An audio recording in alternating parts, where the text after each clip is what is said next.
And so did you do it because of the limelight? Did you look at it and think, like a performance sense? Did you look at it and think, oh, this is quite good, I'm on camera and I'm a face and I'm making a video of myself? Is there a bit of that in there, a little bit of ego stuff going on? Or? For sure with Instagram.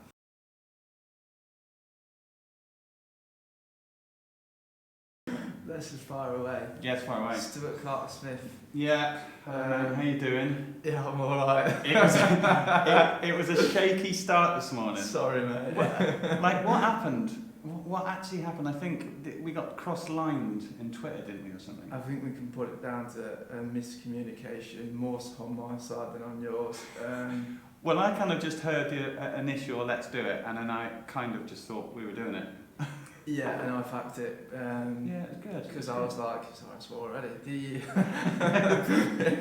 I was like, oh crap, can we do it next week? Anyway, it worked out. Actually, it worked out alright because I did. I said this on yesterday's podcast with the lads, just as I said to you off camera. Right. I was glad we did the podcast and actually, course like filming a course vlog and stuff like that. And it's not really my niche. I don't find myself to be particularly engaging on it, and actually you have a much better conversation with someone maybe when you're sort of not branching off, going different directions on the golf course, and you're trying to tie up a conversation that you finished just having a second ago. Well, I just did one. Don't you find it though when you go out, I almost feel like I'm with someone because I'm talking to the camera a little bit and I'm thinking what I'm saying. I kind of almost quite enjoy wandering around the golf course with a camera. It's a weird thing, I find. There's nothing quite like. I love it. Yeah, it's good, isn't it? But on my own. Yeah. When I'm trying to do it with someone else. When you're saying two people. So yeah, that's what I'm trying to get at. There's that thing of like. Yeah. It's almost like an awkward exchange because, like I mentioned to you, you can get off on one and you can go and you can come up with some really, really good shit, and then you tail off because you're still there playing a game of golf. Do you know what I mean? Yeah, totally. It kind of ruins that side of golf, definitely, because you're not thinking about the golf. You think, oh, why didn't I try? You know, or why didn't I concentrate? Yeah, just for me personally, it's good. I'm glad that it went yesterday, like it did yesterday with this chap named Jack. Right. He just turned up, like I said to you. We've done the podcast and then we played golf. Nice. But on the round of golf, it was just like. We'd said everything we really needed to get off our chest, wanted to get off our chest, and it was a really I really enjoyed the conversation out of it, and then I just really enjoyed the game of golf. Yeah, nice.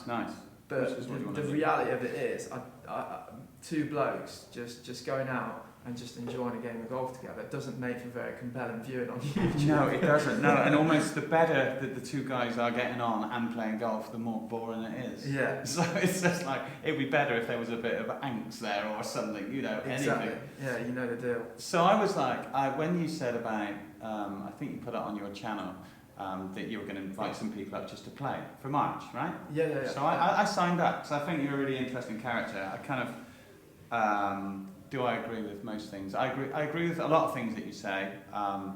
You know, I try and overlook because I know the game that we're all trying to play as far as social media. Yeah. And I understand the directions you're going with your sort of very, very full-on approach, etc. Let's get like pub speak, if you like. You know, with the boys, you just as you were chatting with your mates, you would.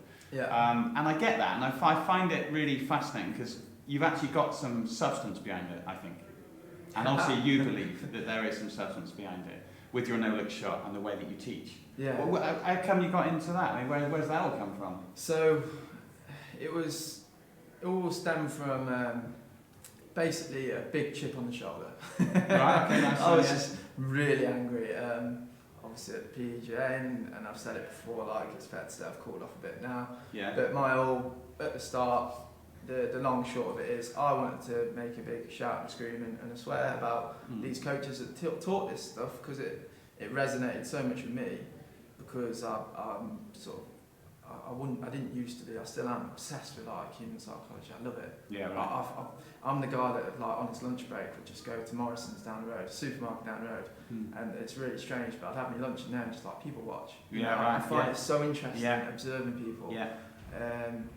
And that's, I suppose, why, it sounds a bit arrogant, I guess, but that's why I sort of made a point of saying, you know, if if you're doing a golf YouTube channel, I'd like to play golf with you because there's common ground there, and you know you're going to be able to, you're going to have so much shit to talk about. Do you know what I'm saying? Even just from people creating or exercising that creative muscle, but gone off at a tangent. This is what happens in the podcast. I love it. Yeah, but because you're going into artistic like creation now. Yeah. You've got we've dumped the F-bombs and the swing. So you're like an artistic soul, if you like, are you? Is that one of your motivations? Yeah, never used to be though. Right. Never at all. I never considered myself like. And don't tell me golf has made you artistic. No. Because like I'm a musician and I've seen myself professionally as an artist in that respect. Yeah. But it's never spurred across onto golf. I mean, I think golf's quite creative. Yeah. Because you have to visualise and see your golf shots, and the mentality of it is quite fascinating to me. But I've never seen it as like most of my arty mates don't play golf. Yeah. It doesn't seem to gel well. No, quite frankly, for me it's and the trousers we wear don't really Yeah. suit. Well, there's a case to be made that some of them are probably quite creative, do you know what I mean? Oh God. I've certainly seen a few creative things honestly, in my time. I've actually worn some, oh God. Yeah, and we all. But so you see yourself as a creative, like so do you? Yeah, well like I said, I never used to, but I think once you find a niche, and I certainly found a means of exercising that muscle with just having a camera, right? And it just so happened that I had a golf club in my hand, right? And it was fucking great fun. You know, I loved it. And so did you do it because of the limelight? Did you look at it and think, like a performance sense? Did you look at it and think, oh, this is quite good, I'm on camera and I'm a face and I'm making a video of myself? Is there a bit of that in there? A little bit of ego stuff going on? Or? For sure with Instagram. Right, your channel's mental, Go to a channel, it's crazy. Yeah, I just like, like I said to you before, the dark humour, and I feel like... Which most people don't get, we have to say. Yeah, they just don't get it. Yeah, and it is fair play, but I was never like a funny guy at school or anything. I'm not particularly funny anyway, but there is something that I almost feel, in a sick, twisted way, almost like a responsibility in this world, in this day and age of like political correctness, to sort of just be like, well, just level it out. Settle down, guys. A bit of a balancing act. Come on. Just put a bit of weight on the other side, maybe, and make a laugh and almost look at things and look at people within the industry and just have a bit of a joke. Because golf in general and golfers are like, I hate to sort of make a massive like typecast here, but they're quite straight-laced, aren't they? They're set in their routines. I mean, I've been one of them for most of my life. I grew up being told to take my hat off and wear bloody blazers and all that sort of thing. And it's not conducive to young people and today. No. That's the first thing, which we might talk about in a minute. Yeah. But secondly, it's kind of, it really is restrictive, and it really suppresses nearly everybody on the golf course. And it's that breed of person that you're battling against, aren't you, really? Because they're so easily offended. I could wear my jeans into a golf club and a bloke would just like have a kid over it, You're just like, I remember pulling up at a golf course in Bristol, and I got out of my car, I had my jeans on, and I changed. I took my trousers to the changing rooms, and I changed into my trousers to play golf and to go in the clubhouse. And I got reprimanded because I wore my jeans from the car in the car park to the changing room. Wow! I got reprimanded for that. And I've been told off for accidentally calling one of the lady members by their first name. I called her Rose instead of bloody Mrs. whatever. So I mean, I completely understand where you're going. Yeah. I feel like you're lucky because you come in it quite late, to be honest, because you're younger, right? How old are you? 24. 24, right? So I mean, you're Tiger era and on, if you like, which is pretty cool, really. Like Nike and massive sponsorship, isn't it? Yeah. But I mean, I've had it terrible. But I can see. I mean, I'm probably stuck a little bit in the other mould just because it's been drilled into me, but I'd love to have the freedom of just going for it and trying to change a bit, which is what you're doing. Yeah, trying. Trying. Time will only ever tell if I ever have some kind of an impact, but that was always the sort of thing from the start. It was never about the no-look shot. It was never about never about the instruction at all, to be honest. It was, from day dot, I was like, I'm not a coach. So I just wanted to shout about the other coaches, but given the nature of what you're saying, which you put together really well, probably strung that in a way probably better than I could. You know how people say it's easier to describe someone else than it is to describe yourself. See from the outside. Yeah, that was quite good to describe that, because that's essentially correct. That's sort of what I'm about. You know? But I think you're even more artistic than you think you are, because I think, like, looking at your Instagram page, which is mental, I have to say, you know, some crazy stuff on there, but everything has some thought in it. You have to think and come up with that idea. Like when you get the Instagram girl with her ass hanging out, and then you do one of yourself with your ass hanging out on a golf course, basically taking the piss, but you've got to think of it and deliver it. You know what I mean? And some poor dog walker's got to witness it. That one actually got removed. Yeah. That was amazing. Yeah, but all, I mean, there is a lot of, like, you've got a lot of thought process going in there artistically, whether you almost know it or not, or take, you know, you don't want to take credit for it. Well, I personally believe everyone's got that thing, and I think it's quite easy to, you know, for someone like you who's a musician, I think all of this is, you can look at it and you can look at the creative side, and it's really interesting how you break it down, because you see it stand out. Yeah, because you've exercised that muscle for so long, whereas I feel like I haven't. Yeah. So I sort of, I can't really hear what you're saying, and I guess there's always see yourself in it. Yeah, we've all got like a modest side, and I guess stuff like that. But I feel like everyone's got it, but it just gets drilled out of you. You know.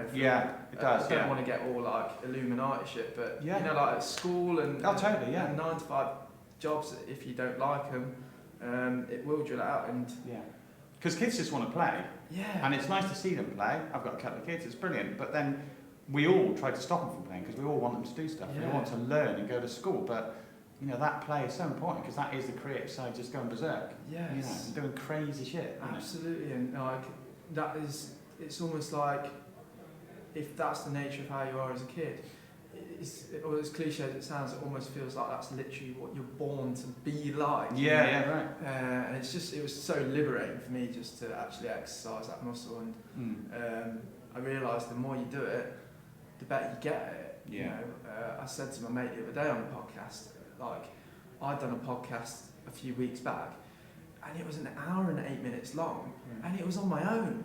Right. If you'd said to me, talking.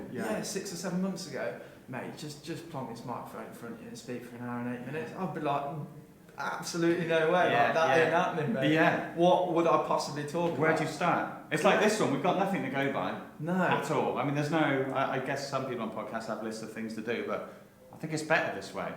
Well, I've found having lists of things to do has always been at my, not always been, but on this short journey, it's been at my detriment. Yeah, right. Whenever I've tried to do a video, tried to make something funny, tried to be creative, see through it. It's never worked. No. It's always been crap. Yeah. You know what I mean? Yeah, I know exactly what you mean. And it's sort of, it's weird, man, because that's what I say to people on the golf thing, on my lessons. I'm like, try less. You know, the less you try, the better it gets. And I feel like it genuinely sort of downs the barrier and opens up a bit of a gate to that creative streak. And the less you try and the more you just let it happen, you know. You're not trying to play and fool around when you're a kid. You just want to do it, and you just do it. You know, and you probably do some crazy good stuff. But I mean, even that, you're kind of like helping people create a golf swing as well. I mean, so you're even being instrumental in that, in what you're doing with your teaching. You're watching somebody, you're getting results. I mean, I've seen some of your videos, and it just makes sense. Yeah. You know, I don't think you can force emotion like a swing. Especially for someone who's maybe just starting, or if someone's gone so far down the wrong direction. To neutralise that, you've got to take them so far. It must be difficult to take them out of their comfort zone, especially if they're off, like, I don't know, 12 or something like that. It's like, don't look at the ball and swing the club. They're just don't know what to do they? Difficult but liberating, because that's why it's quite important, all the video stuff, because you can't shove it in people's faces. You can't have someone sit there and go, be creative. Or, or do this. They sort of have to be ready for it. And you find people who are really regimented and have this way of doing it, and they're very pragmatic people. They tend to struggle a bit with like the no look shot and stuff like that. Because on the flip side, I've had a golfer who's played for 25 years, and you think, right, this guy's going to be ingrained. And Impossible. Yeah. Stuart's name was, if you're watching this, Stuart. Right. He got it on his third shot. No way. Yeah, and like straight away, it just made sense to him. And Right. I feel like you know, I'm not imposing myself on people. I'm just trying to allow for them to be, whether you want to call a golf swing creative, but like I said, create their own. Yeah. You know, paint their own picture with it. I'm not. Look, if you want to put it here, there, and everywhere, that's fine. Just let's see where it goes. You know, and at least then give yourself the building blocks to almost be a kid again, play around, experiment, see what works, see what doesn't. Yeah. And from that point of view, I do feel like golf is really creative. You know. Well, it gets like we were saying earlier, it gets sucked out of us because of these lessons and because people watch all these things. They're trying to groove things. My putting coach I work quite a lot with. Like one of my first lessons that I had with him after a long time, he was like, right, I just want you to be a kid again. It was exactly what you just said. He was like, try and hit some at the toe, try and hit some at the heel, try and top it a bit, try and hit it on one leg, try and do this and do that. I'm like, what has this got to do with putting? But it's that creative side. Because I would have done that when I was a kid, just knocking it about and feeling what it is, as opposed to trying to make a particular swing or angle and all that stuff. Straight up. And I think what you say is so liberating, because I just don't believe in these online lessons, you know, as far as taking a swing fix and solving everybody's game. You know, I think surely it must be good for you, because your online lesson can actually work because it's the same process for everyone. It's just a different thought process, isn't it? It's more of like an absolute, you know, although if someone comes and gets a lesson straight off the bat, it's going to be the same thing. Every time, essentially. If you're talking just a full golf swing, golf shot, you know, short game, all that, like trajectory, that's different. But if you're talking just about like the golf swing, but I feel like because it's not, I don't see myself as when I'm teaching people to play. It's not like I said. I don't see myself as a teacher or coach. It's just go try this. Go play. And that's. But there's fundamentals, isn't there? I mean, you are a coach. You do play yourself down more than I imagine. You know, I've met you, but you're right, I mean, you have to stand correctly. Your posture has to be a certain way, comfortable, but you want to be in balance, you know, and the grip has to be fairly neutral within reason. So all these aspects, I know we don't want to push it into kind of pigeonholes, but all those aspects have to be the way they are, because it's the natural way. Our hands are going to fall back to that natural position, right? And you know, you couldn't really hit a particularly good shot if you're aiming miles left and your shoulders are miles right, you know. So you do go through those aspects, and then you build a natural swing on that, which is, you know, is a lot of value for someone, because people don't know these things, you know, and they don't realise as well, even if you've been playing for 20 years and you were behind them, you would be like, well, let's like sort out your posture a little bit at least. Let's get you aiming square, your grip's a little bit strong, so you're going to pull everything or hook it. And now we're going to work on this natural swing. So you do add a lot of value. You know, it's not as easy as just have a go. You know, so there's like coaching bits there. Yes, in that respect. I mean, grip's a funny one for me. I mean, without trying to get all golf talk, I feel like, you know, we all grip things a bit differently. You might hold this coffee cup like that, whereas I hold it like that. And I feel like it's a bit the same with a golf club. But if I had a first timer, correct, I would give them a model grip. But for someone who's been playing the game for years, the last thing I'm going to do is change the grip on a golf lesson, because you have a golf lesson and there's also having the experience of having a golf lesson. And not forgetting they're paying money as well to come have a golf lesson. And if you change your grip for someone, you know as well as I do, if you've ever tried to change your grip, it's the hardest thing to do in golf if you've played the game for long as well. So for me, that would be like almost a side note. Particularly for someone even who's just got into the game of golf, because I like them like mouldable grips. I've just done a video actually, or you know, shake hands with the club. The more you talk about the grip, the less engaged someone's going to be, I feel. But to build on, for sure. But that's when I'd speak to someone at the end of the lesson and say, look, I grip it like this. If you want to go out and do that and work on it, it might take a bit of doing. But do you find sometimes, let's just say they could see like it's a really strong left-hand right grip, for instance. Do you not find it that restricts the natural golf swing that you're aiming for? Not trying to catch you out or anything, but if they got super strong, it's going to be very difficult setting this way. You got a lot of tension there. You know, you can make you can adapt to that with another Yes. little swing fold to correct it, but you really want a natural area. Would you not think? Because I would normally think, I want, your hands, everybody's hands fall to the sides like that, so that's natural. That's where they're going to end up in the middle. Grip the club at that position. Now let's work from there. And I feel like if they've got a particularly bad grip, it would almost mess up the other bits a bit. Correct. I don't know, so I've never taught this. Yeah, no, mate.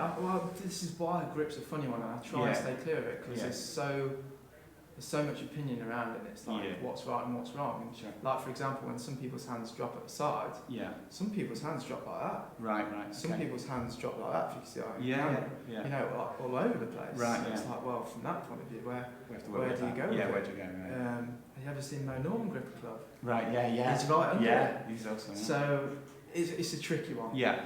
I try and stay clear from it unless it's clearly. Yeah, terrible. Yeah. Because I mean, an argument to be made would be like, well, they've hit great shots like that before,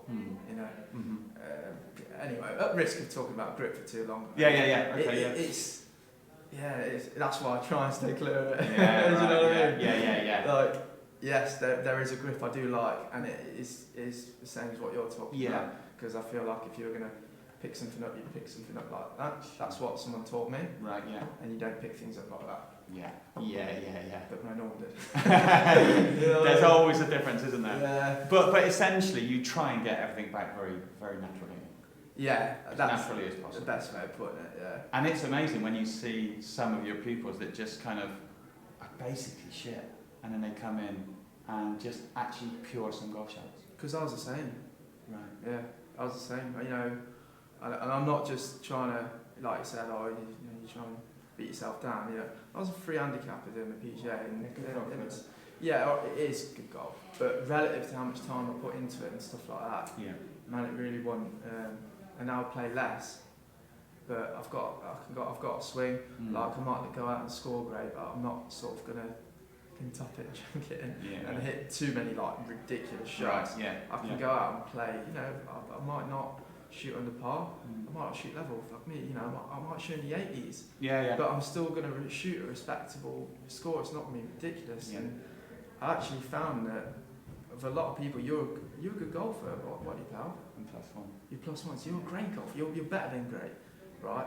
Most people though, who just play golf recreationally, they'd rather just hit the ball well, and score shit.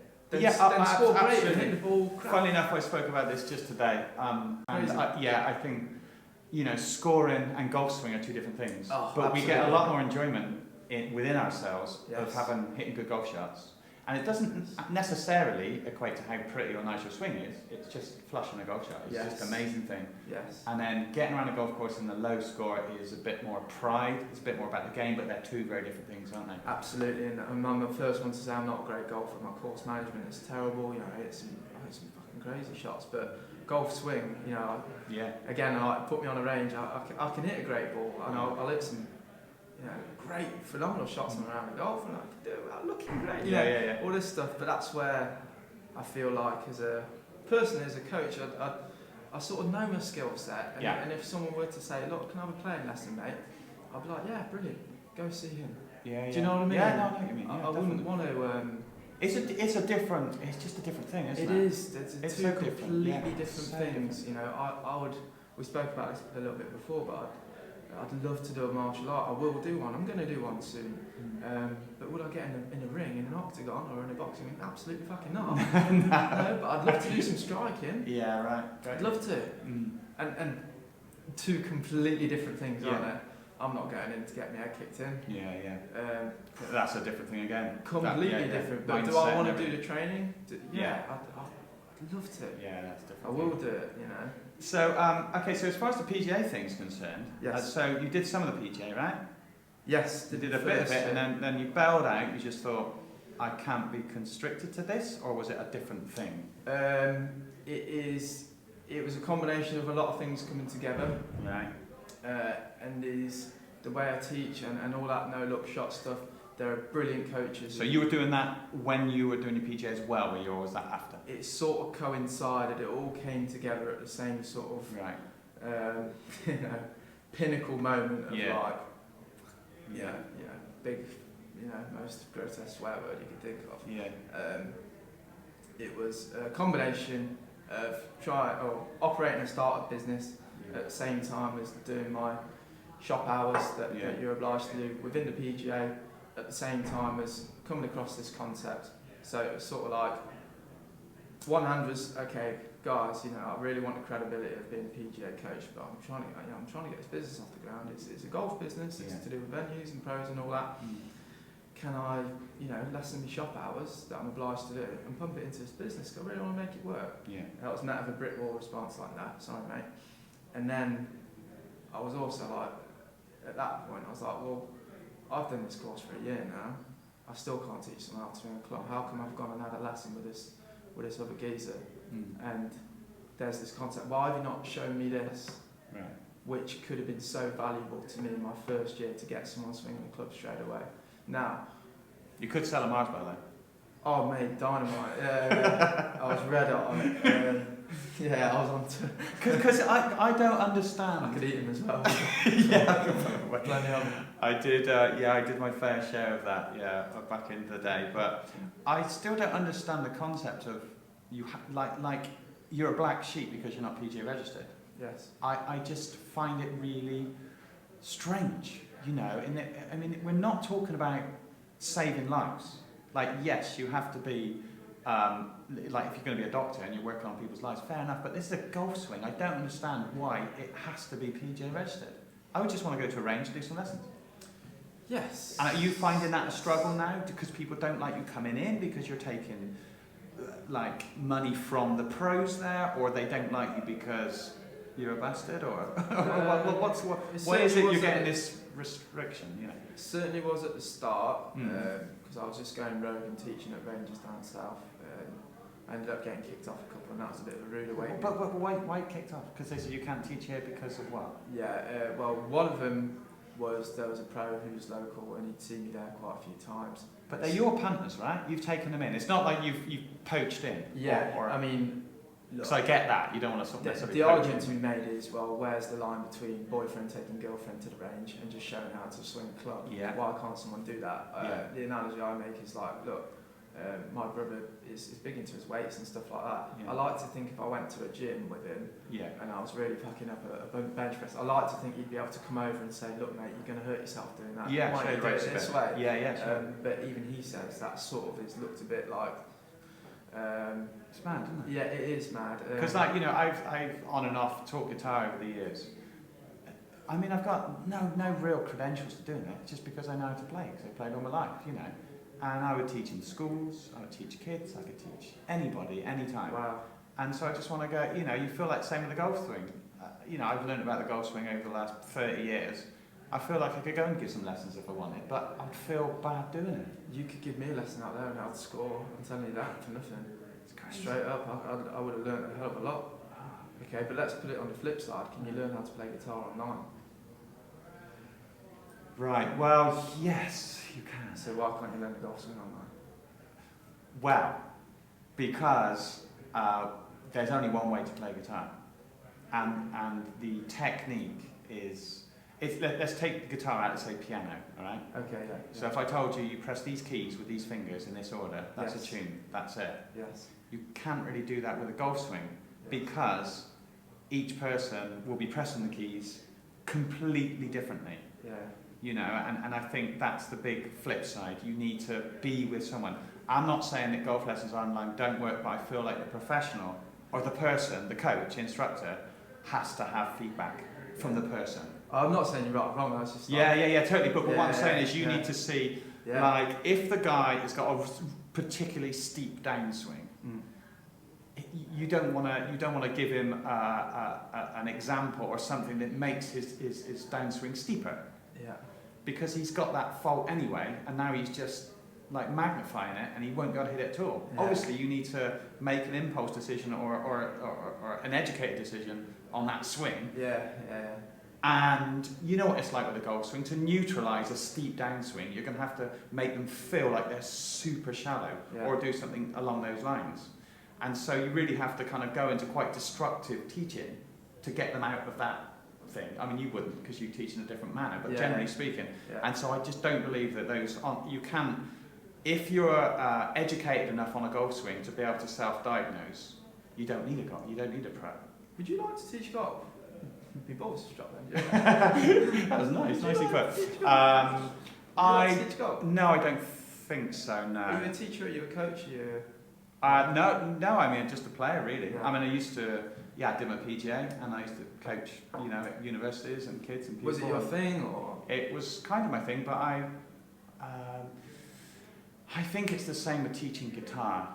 It's the time effort that you end up delivering. It's a lot of yourself for an hour and for a lot of money, which sounds bad, but No, I know you could fill your day. It sounds bad because we should never be afraid of saying stuff like that. It's not a lot of money. Yeah. Well, We should never be afraid of saying stuff like that. No, I agree with you. I just feel like some people work really hard for £7 for an hour digging holes and flipping burgers or whatever, and standing next to somebody, for 50 quid or £100 for an hour it seems like, considering we're not particularly educated like a vet would be or a doctor would be, that's kind of why I meant that sort of vibe. For sure. And so I don't feel guilty about making money at all. We've all got to do it, and I think but I think back in those days when I was thinking of doing that, I thought, well, I could fill all my days up with teaching, and suddenly I can look at the end of the year and think, I've just burnt my whole year, and this is the money that I'm getting after it. It's very draining teaching or coaching. It is. Because that pupil takes everything from you. Yeah. Because you're giving a performance almost. Yeah. You're helping them and you're coaching them through it. And as soon as they walk off, the next person comes and he's completely fresh. Yeah. And you've got to start it all again. And people don't realise that they've never coached. It's draining, isn't it? It is, yeah. And especially with guitar, when you get young people that haven't got their personality and they're very, like teaching juniors, there's no banter, they've not quite got their personality yet, so you have to do all the delivery then. Yeah. You're full on performing to try and make the lesson get through and inspire them to do something. That's great, it's absolutely knackering, isn't it? Yeah, for sure. It's funny now because actually, after doing coaching, I look back at school and I think some of the teachers, and I think, wow, I've got nothing but admiration for you. Oh yeah. Some of them are just probably like two of them, because there's not, at school, generally speaking, there's never many teachers who are actually excellent. I feel like a lot of people sort of get into it and they don't realise what they've bitten off. Yeah. I certainly did, you don't realise what you're bitten off. Like I said, it's very draining. So the lessons that go and the teachers there, and the ones who you respect, who you don't realise that you're not messing about in a dick around because you're actually really engaged, were almost like effortless. But then you realise how much. How difficult that is. Yeah. And I think and I don't think you can keep that level up either. I think those great teachers are inspired, but I don't think they can have a lifetime of it. Because if you see them in 20 years' time, they've ground them down into. I think you're right. It's very tough. Unless you, you've just got pure bleeding passion for it, and maybe that's the trick to it. Yeah, I think subjects. Like, we like seeing people, I don't know about you, I mean, I'm very much kind of a giver in life. I like to see other people almost happier than myself. I would help them along before myself every time. And it feels great, doesn't it? Yeah, it's like if I go and see something, I travel around the world quite a fair bit with music and various things, and every time I see something, I think, I'd love to bring here and show them that. Yeah. I would get so much more enjoyment out of that than always seeing it myself, which is kind of why we like vlogging and things like that. But and because of that, I think teaching is quite nice. A bit off topic. Ever seen the documentary The Dawn Wall? No. Okay, so there's in Yosemite Valley in California. Yeah. You've been there? Yeah. So El Capitan Mountain. So there's the Dawn Wall, which is the side, which is like. Oh, is this the one where he's climbed up? Free climbed it? No, that's Free Solo. Oh right, yeah. It's a different film, but it's fucking brilliant. I've got to see that. Yeah. So this is one that was before that. Okay. But it's about this chap. About boring you with it too much. Basically, he's doing it with someone else. He's climbing this bit that's never been climbed. Right. The Dawn Wall, it's the bit where the sun first hits it. And he gets halfway up, and they hit this bit, which is just rock solid. Right.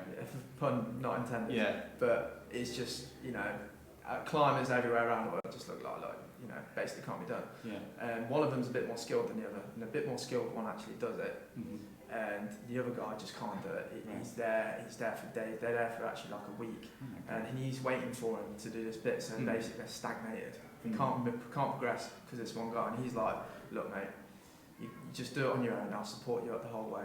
And he gets up to like 3/4 and he gets to this like the only bit on the dorm wall where you can actually stand up and lie down because it's a ledge. Yeah. And he gets there and he said it was actually quite underwhelming because his mate didn't get there with him. Oh right, yeah, you want to go together. So, that was the enjoyment, seeing it through. So I won't ruin what happens, but that was all about that. Yeah, that basically like giving, you know, it's like he couldn't enjoy it. Yeah.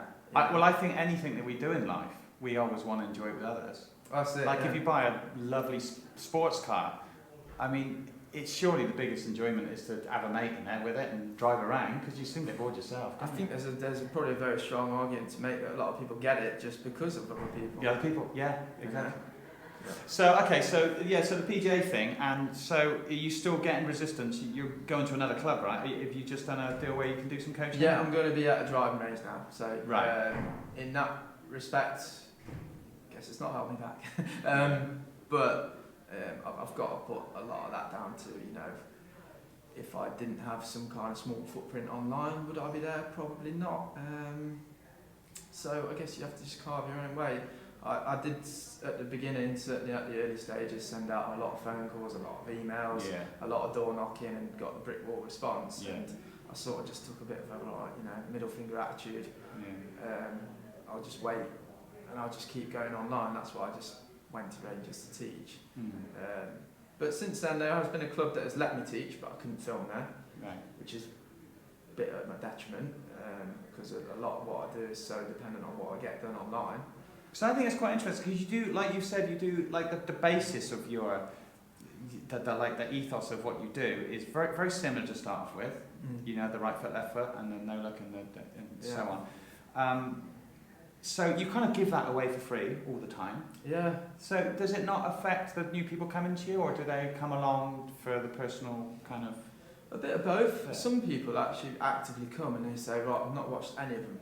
Okay. Because they want to just be a complete blank canvas. Yeah. Some people can't crack it from all the stuff there is online. Yeah. To be quite frank, it's basically all there online.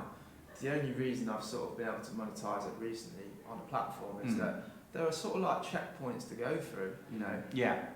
But again, you gather that up from teaching, you know, so you need that inspiration as well.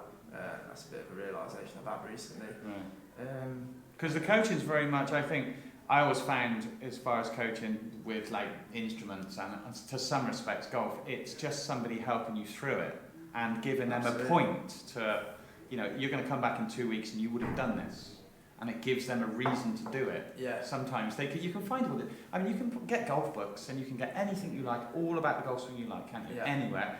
All the information probably on your ethos, your, the whole thing. But you don't want that. You want somebody to help you through it. Yeah. Well, I find that we all just certain cues work for certain people. Yeah. Some people, that's what I mean. Whereby, we're going to be going through the same thing. But it's just going to be, generally speaking, a completely different journey for every individual, because that individual is going to need certain cues to get them there. Yeah. And it's basically like you're on the playground and it's just almost like elimination tactics. Yeah, yeah. You know, Try this. What do we start with? Yeah. I just play around, you know. Actually, you know what, mate? You play football, we're going to try walking in first, you know. Right, come from over here, you're still topping it, still shanking it, okay, right. Yeah, start again. Yeah, and like I said, some people will crack it on the third shot, some people... Because it's actually quite aggressive coaching, to be honest. It's completely... I mean, I've seen people with really restrictive, weird swings go to a very, very natural swing, almost instantly. Yeah, which is massive. You'd never do that with any other way of teaching. You would never say, oh, well, stop doing this, you know. Yeah, I guess so, yeah. Apparently Count Yogi back in the day used to do like a 5-step count, and that's how he used to teach people. Apparently his thesis for it was quite aggressive as well. He used to say like, look, come to me for a 1 hour lesson, a lot like me, and I'll sort it out. And it was different to everyone else, and he wasn't PJ, and it was all sort of, the difference being is the bloke could play phenomenal golf and I can't. That's the difference. But that's weird as well, because generally speaking, the best coaches are actually not particularly good golfers. Yeah, Hank Heaney out and out says that he was an awful golfer, particularly when he was teaching Tiger Woods. It's funny actually, someone sent me a script from his book, or a page from his book, should I say. And he was saying when he gave demonstrations, because he'd undergo that anxiety of, you know, I'm the guy that's telling everyone else what to do, but really I'm quite nervous over this drive. What if I come out to be like a phony or a fraud, because the chances are I'm going to hit this bit shit. Yeah, right. He said he would look up. Really? He said he would not look at the ball, and he said he hit it better. Right, yeah. And it was a combination of, obviously, he have that relief of embarrassment, because if you hit crap, it's like, oh, it was playing to the crowd, I wasn't looking anyway. Right, yeah. But he said in having that realisation and that safety net of, you know, being free of embarrassment and anxiety, he said he hit it great. Oh, totally. I mean, on his demonstrations, and it was, to be honest, funny. Nobody, I've never seen any golfer tour right the way down to beginner who choked on their practice swing.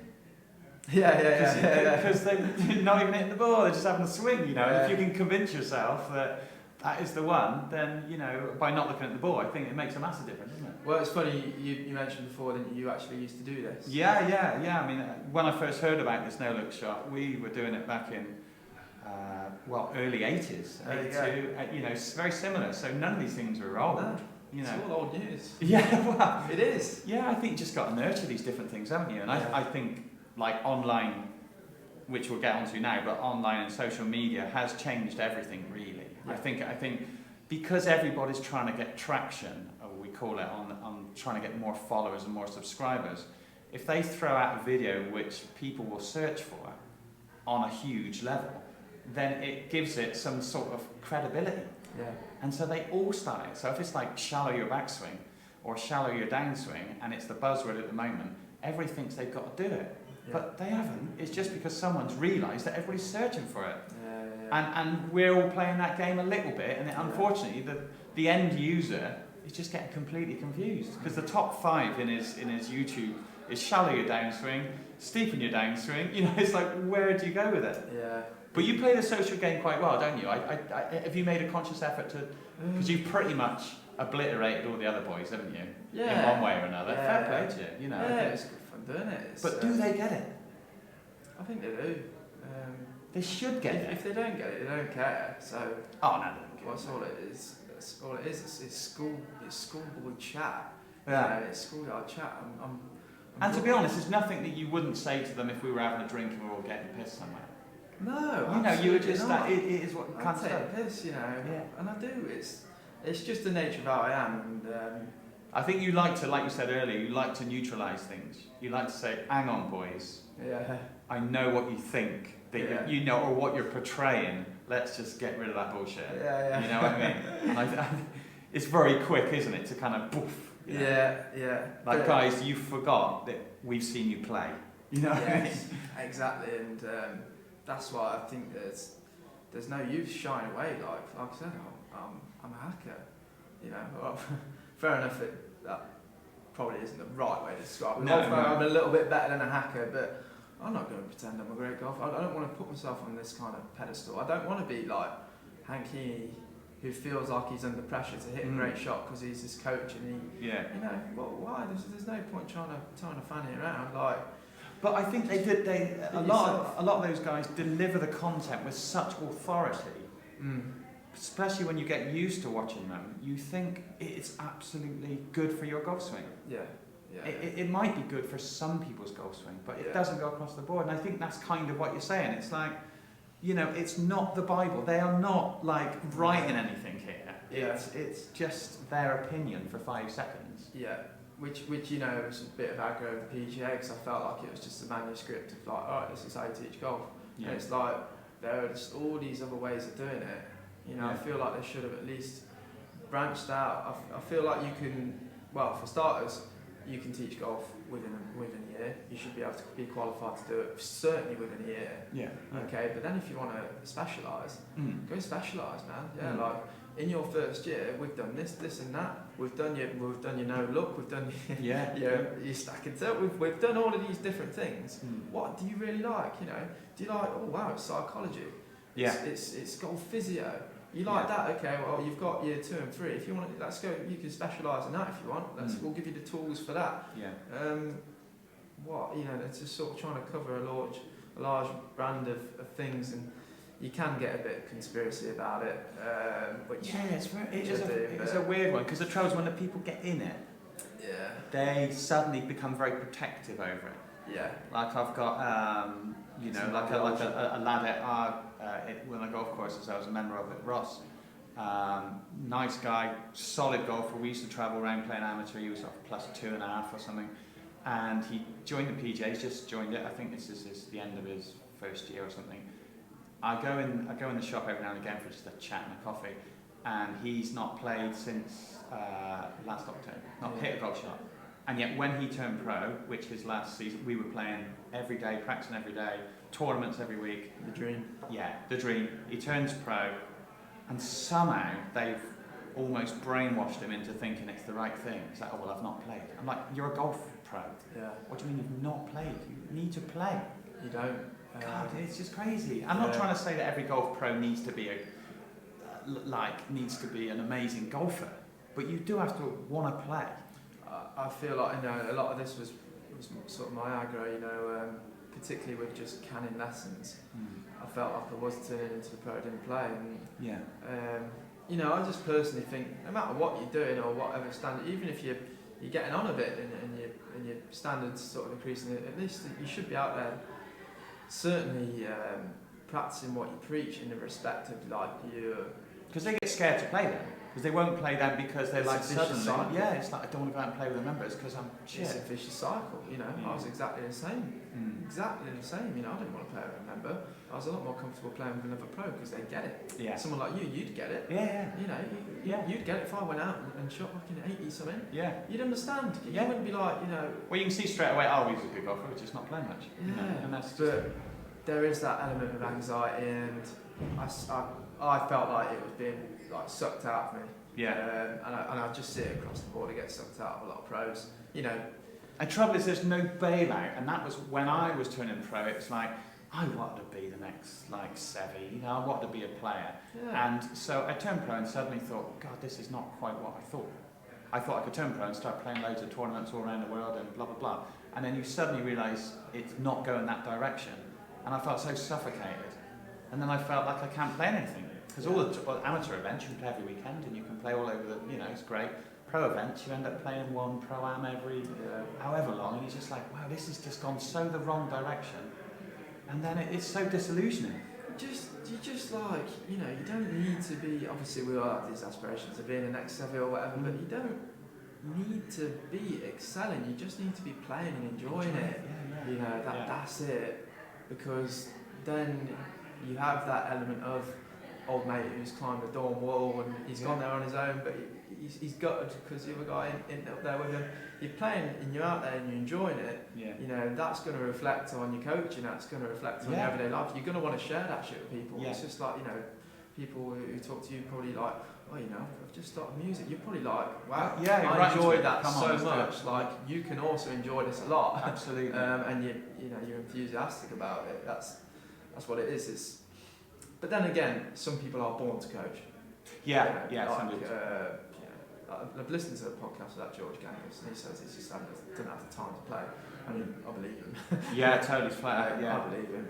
But he does say that he wants to play more, so there is that. Yeah, I reckon these guys, you know, because you know what it's like, there's nothing more fulfilling. You've had it in various business things that you've started yourself. It's moreish when you get a business going, you're developing, and you've got the dream, and you're aspiring to make that business a bit better, be it golf or whatever it might be, and you get stuck into it, and suddenly you think, shit, I've done nothing else but this. Yeah. Surely that business is to supply me with life. Yeah. But you don't realise because you're just chasing the next carrot, you know. Absolutely. And so I do get that. I feel like, you know, when you see these old boys out there playing now, it's quite nice. Who's coached all their lives, and suddenly now they're sort of hacking it around, and they're quite cool themselves, you know. Dennis Pugh and all those boys, they're out playing, and Ewan Murray and stuff. I noticed on Twitter they're out playing and like dogging it around, obviously. But they're just enjoying it again. I think that's like, it's weird because then it's a bit too late. Yeah. Because you've burnt all the best years of your life almost. Well, you know, that's the personal debate I have with myself now. It's like, you know, you're putting all this energy into all that, but man, you're not even playing. So it's like, I don't want to be the same one. I don't want to just start playing when I'm 50. I want to be playing now. I'm not unrealistic to think that I'm going to have all the time to play right now, but I'm certainly going to strive towards setting myself up financially and freedom-wise, whereby I can earn a good living and have the freedom of time to play golf, because it's only then going to reflect on how I then portray it in my business, because my business is in golf. It's a lot of that. If you found, like, with your kind of abrasive kind of approach, has it put off a lot of people, would you say? It's certainly put off golf clubs by the same. Certainly put off golf clubs, but someone made a comment once and I've repeated it. It's like, no one's ever going to watch my videos and think, oh, I'm not going to play golf now. No. Do you know what I mean? Yeah, I do know. Whereas on the flip side, a few people might watch it and think, I want to go play golf now. So to me, it's never going to have the opposite effect. It's only ever going to do one thing. Yeah. But we were saying earlier, your sort of market is the people that, let's say younger ones, but it doesn't matter age-wise, they don't play golf. And how, have you got any sort of plan of how you get to those people? Because let's just say, where are those people? Are they in pubs around the country lurking about? Are they? That's the difficult bit. Are they in the inner city and they don't even know what the word golf means? That's one thing I would love to. I know there's loads of them. Yeah. And I know there's loads of people out there that would probably end up a better person for playing some golf rather than drinking all Saturday and Sunday or whatever it might be. Help me out certainly with the prior of the two things that you said. The going out and the drinking and the golf is sort of extinct for me. And it's like, I don't want to go out and drink. I want to play golf. It's a much healthier addiction. And it is an addiction. And it's horrendous, isn't it? So you do get into it and you just like enjoy every last minute of it, weirdly enough.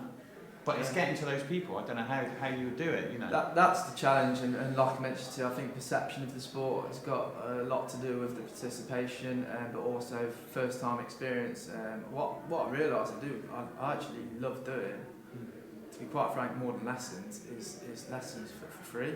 Right. But to people who aren't expecting it. Yeah. Right. I've done it on a range in London once. There was just a boyfriend-girlfriend next to me. Right. It was the classic scenario, boyfriend showing girlfriend. Was doing an awful job of it, and I was just like, look, do you mind have 10 minutes of your time? And it was great because he was showing her all this stuff, and I just said, look, do this, look up, left or right foot. And they're like, I'm never going to do that. And and she cracks her no look on a third shot.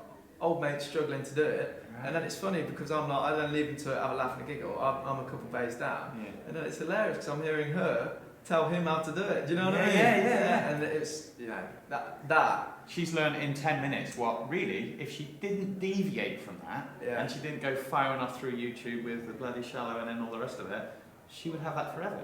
Yeah, and that's the first experience. It's the chances are the first time you go or have your first experience of playing golf, generally speaking, it's not going to be a golf course. It's going to be a driving range, and it's not going to be a lesson, is it? You're going to go with your mate.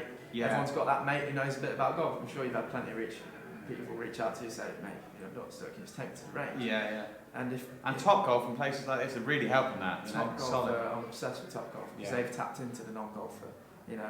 But I went to the first one in Vegas and it was amazing when it opened the other year. Get out, Orlando was unreal. The Top Golf is killing it. It's the modern day Tenpin bowling. Yeah, but no one's bridging that gap of people turning up to Top Golf, having a good time, having a laugh and a giggle, hitting shit shots, but having fun. To be honest, Top Golf. To get into the golf course. Thinking about it now, Top Golf. If your fear is your ethos was implemented as they walked into Top Golf, I mean, you'd be laughing, wouldn't you? I sent an email to Top Golf. Do you know what I mean? Yeah, that's what everybody needs to do. That's what I wait on the right, wait on the left. This is how you do it. I just had, this is what I'm gonna do at this driving range. But now, not only because it's, selfishly it'll make for some cracking video. Yeah. But I absolutely love it. I just love the idea of marching up and down the range. Literally sorting everybody out. Hawkeye and the hackers. Yeah. And be like, look, I just have 10 minutes. Yeah. Because that's all it takes, really. I can help you out. Yeah. I wonder whether it'll make for some great videos. So I can't wait to do it. But it will also be great to do. You quite like the instructional videos. Is that what you would base your? When you say great videos, is it fun content or that stuff's really fun? The actual lessons and stuff like that.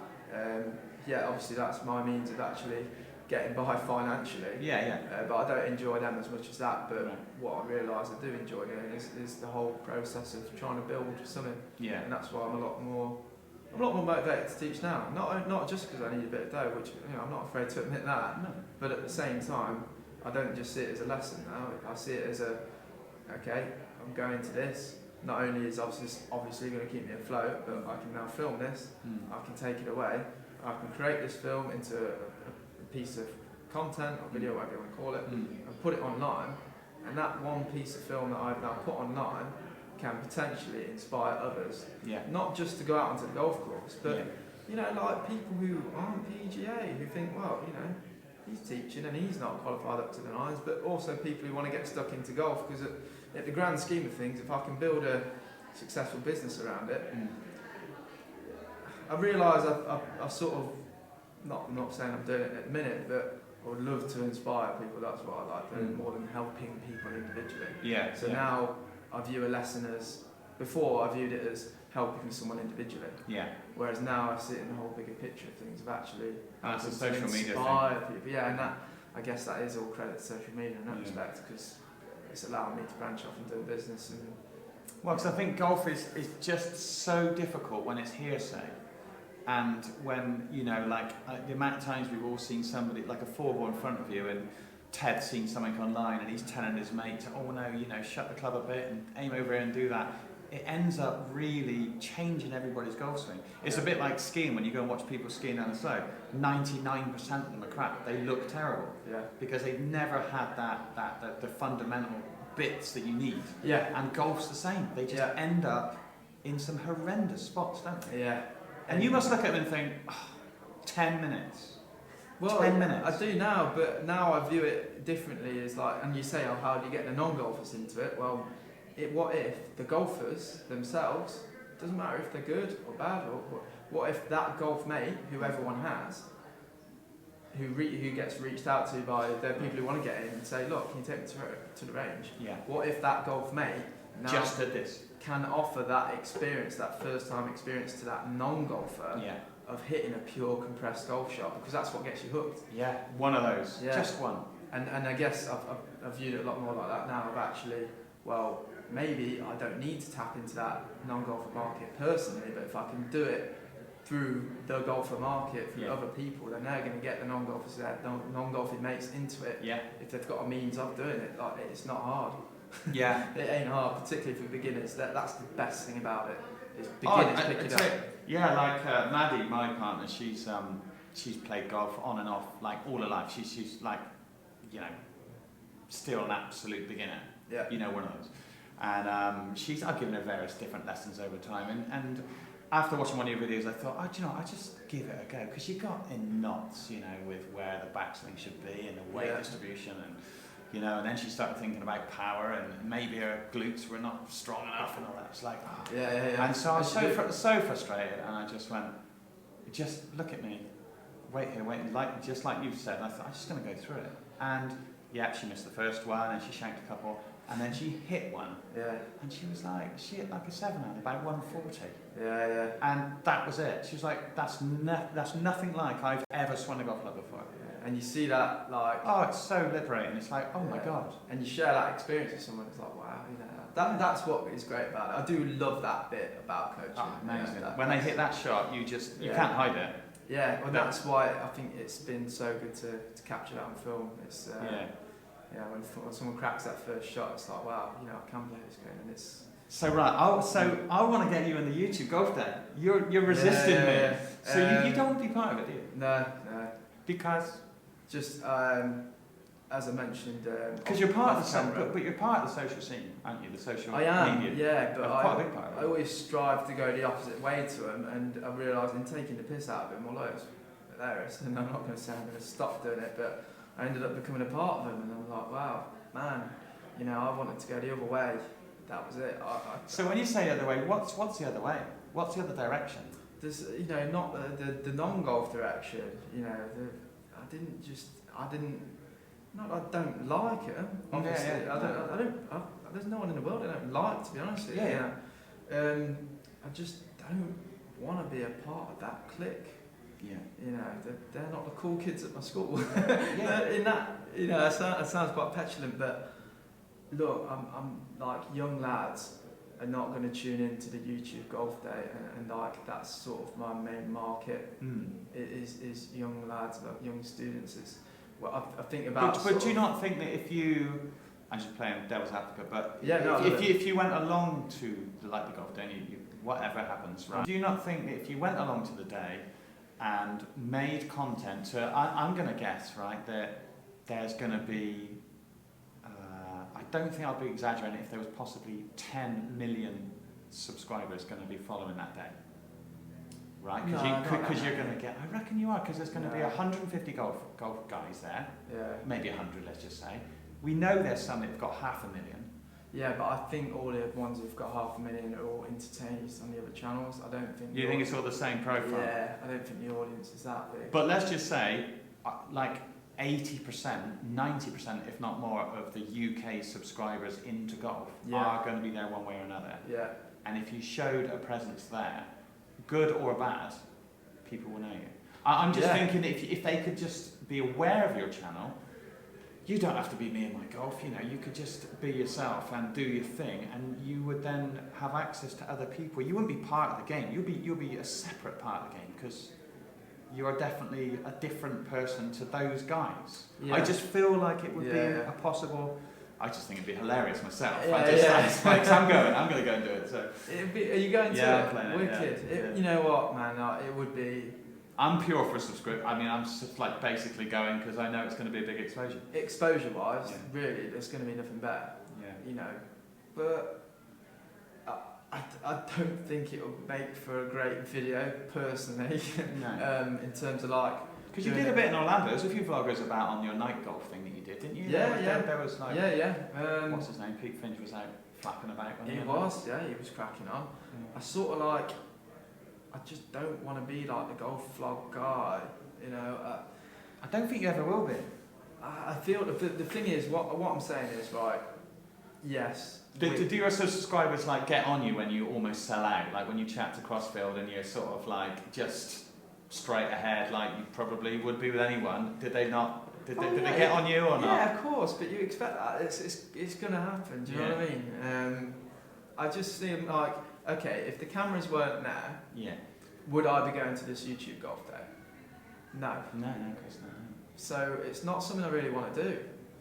Yeah. Do you know what I mean? Yeah. It's not something I want to do. Like, would I be going marching up and down the range, helping people, you know, like scragglers swing a club? If the camera weren't there, yeah, I would, because I've done it before. Yeah. Do you know what I mean? That's something I genuinely want to do. Yeah, I'm just thinking of the greater cause. I'm just thinking of the greater cause of your exposure and your possibility to all these people. Let's just say 2 million people that are following this day. If you got 80% of those guys just think, who is this bloke? He had a hoodie on. What is the crack? What is he even doing there? Click. Wow, that's interesting. God, I've swung it like me in my golf for ages. I'm going to try this. Yeah, probably. Yeah. That's the. Yeah, you're not wrong. Because it's going to be absolutely cringy. You know it is. They're going to be flapping about with their new branded everything. You know, it's going to be that. It is. I mean, I want to go there because I want to win it. Because I just want to try and piss them off if I can. Because I know most of them don't play. Yeah, it's true. You've got a good chance. Yeah, if I knock it around in my handicap. Apparently, what's his name? Peter Finch is a good golfer though. So I reckon you can contend with him. But have you seen, like, we all went to try and pre-qualify for the Open. They were all 5 over, 6 over. Did you try as well? I did, yeah. I'd go each year. I was 3 or 4 over. I didn't play well either. But, but yeah, I mean, I would expect, because I play 5 days a week, so I expect to be sharp and good. Yeah. And I know that those guys are teaching and they're doing all their various things, so I feel like I've got a bit of a head start. You're competitive, man. Good. Yeah. Exactly, yes. I'll be rooting for you. It would be funny, yeah. So I'm an old boy, you know, as well. So it's like, it would be fun if I could do that. But 100%. But so that'd be fun. But it would be funny just to watch them all flapping about, because everybody's got their golf cameras out, and I'm part of that as well, I guess. You know, in some respects. But I mean, I just feel like you should be there. Yeah, you're right. Look, I mean, I should do it. There's no question, no shadow of doubt. I should do that. It's not something you want to do, because it's going to be awkward as hell. Well, I don't mind that. Like, again, I speak to I'm speaking to you now. Yeah, but you haven't slagged me off. yeah, but I slagged Mike tomorrow off a lot, and I spoke to him. So I'm speaking to you now, you know. But you must be a little bit apprehensive going into that environment, because it's going to be you against them. because they're all going to be together. Not together, but they're a clump of people that you might or might not have. I don't want to say attacked, but take the piss out of, let's say. Yeah. And you're the other side. You know what I mean? So it would be a weird environment to go into, don't you think? It'd be weird, but I think a lot of them sort of get it now. I'm not really. There's a lot of things that bother me, but genuinely don't really bother me. I wouldn't because I'm not confronting anyone. It's not MMA. They're not going to come up. That's what I mean. We're not getting in a cage. I just go over and shake their hand. Yeah. Do you know what I mean? And those guys, like we said, it'd be like sound. That's fine. Yeah. But it's like we've said. Those guys, the big profile guys, they've done something to get to that point. Yes. It's not because they are the ultimate golf coaches in the whole of the world. Yes. It's just because they've had a lucky bump on a video they've done and they capitalised on it. I mean, fair play to them. It's hard work. In order to get that lucky bump, you've got to keep throwing darts at the goal. You do. To get bullseye, you've got to keep throwing them. And dead right. Yeah. Really, I should, in that respect, play the game. It's a numbers game. Yeah, but sadistically, I'm quite happy just doing the grind and getting them really slow and steady. Yeah, I agree. Like my subscribers, I just really like them because it's a small enough channel that I kind of feel like I know a lot of them. Yeah. You know what I mean? And you interact with quite a few of them and you feel a connection. I think if you had 10 million, it would just be impossible to. True, and also like 70% of them wouldn't even really be people you sort of can connect with anyway, because they're just come along for the trip, You never know though. There might even be on a smaller scale, sort of I've got quite a lot of exposure from an announcement about a YouTube golf day, because a lot of people are tagging me and putting me into it. Yeah. So there is the other side of it, is maybe doing the exact opposite of what they're doing.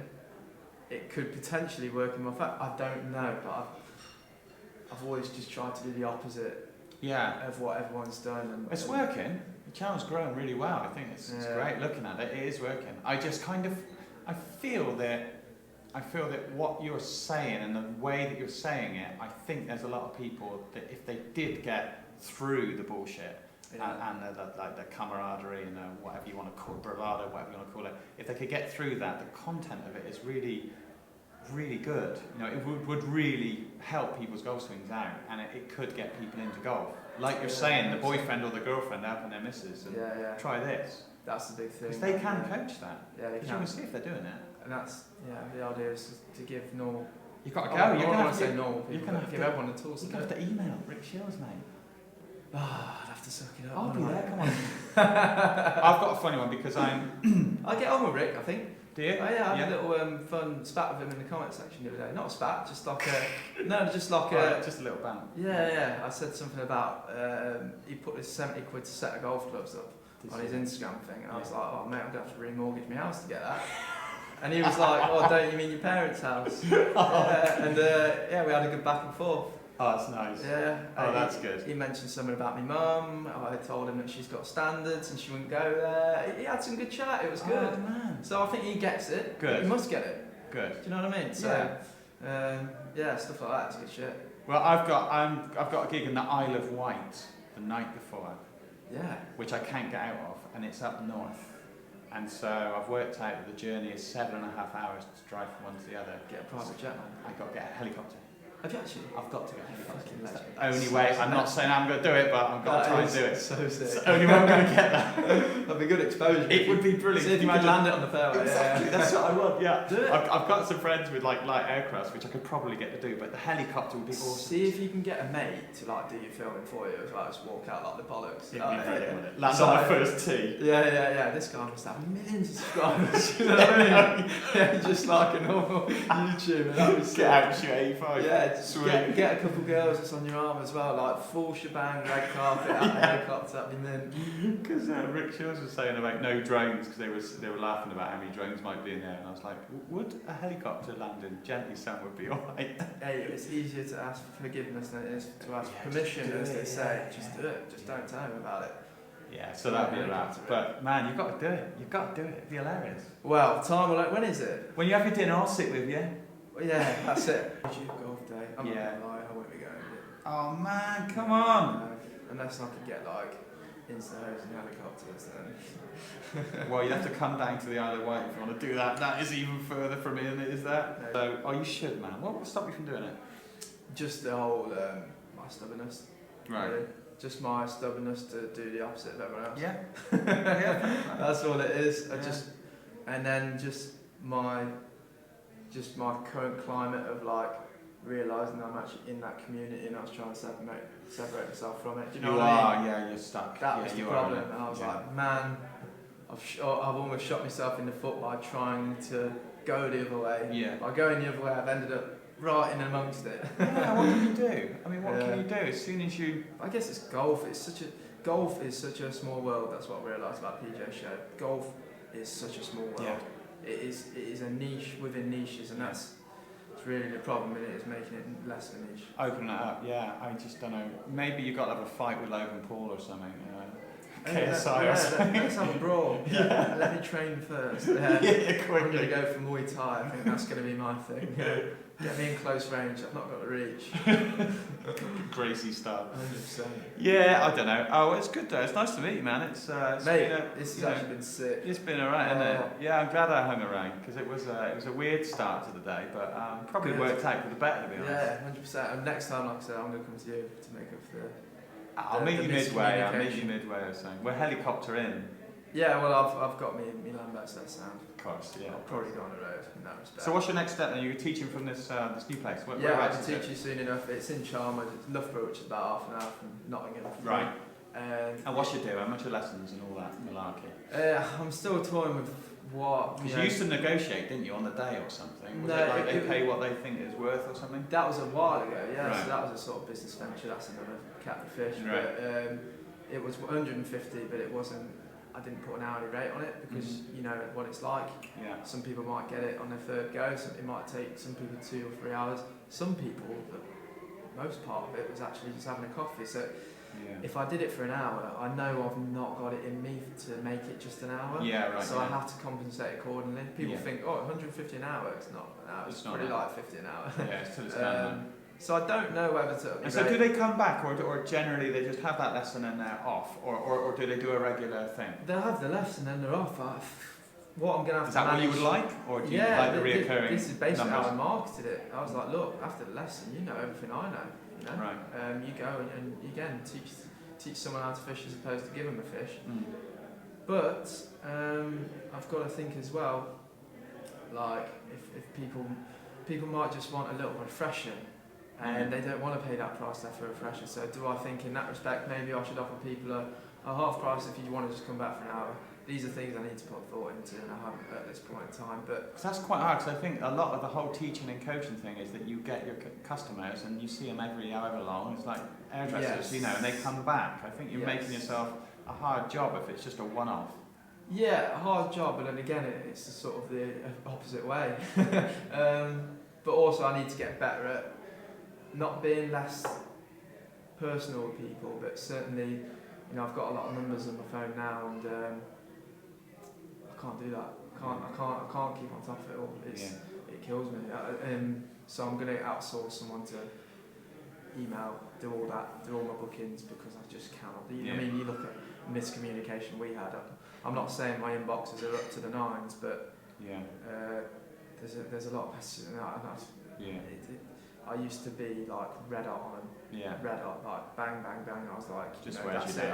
But I had to draw the line. I just like. Especially when you wipe out a day's coaching. Yeah, exactly. Or something like that. I mean, you can't be looking at your phone and answering emails where you're giving a lesson. Exactly, yeah. So I'm just going to say to someone I've already spoke to, 10% of whatever I earn. I just do not want to look at that inbox of emails, and if you can just book them all in for me, that's great. And I just need to get better at not, just I guess looking after myself. Yeah. Do you know what I mean? Yeah. And if that means because you've got to stay inspired as well. I mean, it's always awkward when you're self-employed, as I always have been. You feel you want to keep the money coming in, but then you do need that refresher, you need that getaway, you need that resolve. Otherwise you can just because if somebody came in and said, right, like I'm looking after your emails now, bang, you're just loaded up now. You've got lessons every hour for 6 months. That would kill you. It would. I mean, you'd look at it and think, oh, that's great because I've done it. Because I did the same when I went from golf and I wanted to be a professional musician and teaching and that sort of thing. I literally loaded all my hours up, the whole week up, with lessons, end after end, right through. I did some schools, I did some private ones and all that sort of thing. and it was just so imposing. It was just too much. Yeah. Because I could look and I think, right, well, it's like a job, which is not what I signed up for. Absolutely. You know, I wanted my free time. Yes. And that all got sucked out of me, and suddenly I had to give it all in. Absolutely. And I won't talk about what I did after that, but it's interesting. Yeah. So, can only imagine. Yeah. So there's an element of that, and that's why I've mentioned something like a refresher, because at least then there is still a reach out to a lesson at the end. It's just going to be different. It's just not going to be, here's my phone number. It's just going to be, look, just drop another email if you want to come back, and we'll do it for, a fraction of the price or something like that. Just not for the money, not for the return client, just for my own. What's seeing it through? Just for what I want, my own welfare. It's not to make it any less personal to people. It's just, I'll always give 400%. I do love it when I'm there. Yeah. But what I hated was all the organising, the booking. That just gave me the biggest headache. Yeah, right. Look at, I couldn't even organise today. I'm shit at that, for lack of a better word. Yeah. So I mean, you can streamline that yourself. I mean, you can put processes in which would help with people just kind of almost booking themselves in, sort of thing. Yeah. But again, it's another ball thing. Yes. What about the Patreon thing? Do they sign up to that, and what happens with that? Yeah, so that's just a monthly instalment. There's different sort of payment tiers, and I've charged. Is there enough content there for them just to keep going? Yeah, I'll just upload that weekly. Right. I put on a video this morning, and that's $8 a month. Right. But I've charged the other tiers, what involved my personal time, astronomically. Right. Astronomically, because people think, it's almost like arrogant to charge your time for that much. It's like, no, what you don't realise is that if I charge less, I'm going to be busier than what I want to be. Yeah. I don't want to, I've charged like a ridiculous one. It's like $4,000, and I'll play around with it off you once a month or anywhere around the world every 3 months. Yeah. I'm not expecting to fill that. Yeah. But if someone's willing to pay that, I'll be more than willing to do that. Yeah. That is, it's a business venture within itself. Yeah. Do you know what I mean? It's well, you do need that, because I would have done it the other way round. I think I would have got busy and then priced it out. When you sort of build it up, you think, I just can't stand it anymore, I'll take it down, and you price it out. I mean, we've done it with music. You get to a point where you think, I actually want to do less. Yes. So let's price this up until all the stragglers drip away, and then you end up what you want to do. Yeah. But you've gone straight in with a... Well, I mean, that was the case in point for the $8 a month one, because at least that one is just me filming, and it's exclusive videos. Yeah. That's all I ever really wanted. Yeah. And at least now someone can get an $8 golf swing, or $8 a month golf swing if they want to learn a little bit more. It's pretty straightforward. It's been quite. And how the hell do they get you if they want to come down and have a lesson at Loughborough?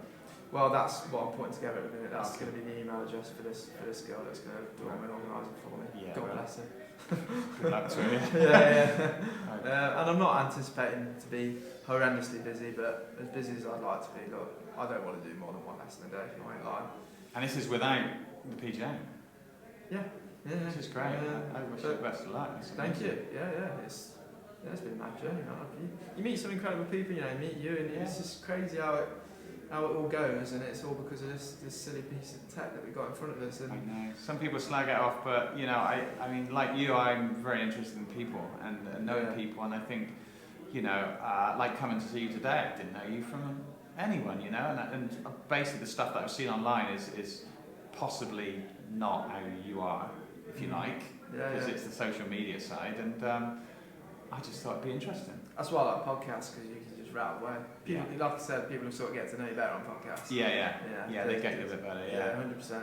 But such as life, Is the podcast does it develop any sort of traction at all? Do you get a few people? 550 listeners on average, which to me is it's a lot. It's a lot of people sit down because it's serious ramblings of a madman. It is, and I've had some lunatic ones on there. When I'm going through weird times. I'm walking my dog at like 4 a.m. I'm just going through just crazy shit that I'm thinking about. Just hack through it. Yeah, so it's interesting. I must be right schizophrenic on there. Do you ever listen to them back? No, but one day I will. That's the thing. I do that with mine. I've not watched my stuff, and I can't wait to watch it back one day. A lot of what I do, actually, I couldn't care less who's watching it. Yeah. I just want to see it back one day. Yeah. Do you know what I mean? Yeah, and it just. That's what's great again about all this. It's not flicking through old black and white photos. It's like imagine showing you your kid or your grandkid, whatever, when you grow up, or even your mate. Yeah, years and years later. Oh mate, look at this video we did back in the day. It's brilliant. I did my daughter when she was, I've got a son and a daughter, and when she was like 3 or 4, I did a little interview with a camera of her against herself when she's 40. Whoa, that is so good. I know, I'm going to play it to her, keep it safe, and then when she's 40, we went through everything, what her favourite like teddy was, and she spoke to her, she's like, you know, her name's Willow, she's like, hi Willow, when you're 40, this is me, and I just thought it'd be really That is so good. It's nice, isn't it? And I would love that, wouldn't you? I'd mate, love to see myself when I was like... to see that. Yeah. That present is just going to be phenomenal. Do you know what I mean? I know. But it's changing now because we've all got this. It is. And we've all got phones and we're all doing selfies and we're doing videos, so it is changing slightly. And people have, although you could argue the case that I've grown up on it, I've not really. I've grown up since, I think I first got Facebook when I was 13 or 14. Right. And, you know, fuck me, you see all these old posts that people put up and they get scrutinised for it now. Mate, they're going to be babies. People documented from a baby with their own Instagram account, Facebook account. Yeah. And then you've got to go down the route of, can they really be held accountable for that really, really stupid shit they said when they were 10 years old, which might come out, you know, it's a bit of a rabbit hole in that respect. So. Yeah, it is. I mean, I wonder whether at some point, it's a bit like, you wouldn't have known, but MySpace was a big platform, and then there was Friends Reunited and stuff, which I jumped on both of those when they came out. Being a musician, MySpace was quite a big one. And then it just went, eradicated, everything's gone. So what's next? At some point, do they just shut down Facebook or YouTube even?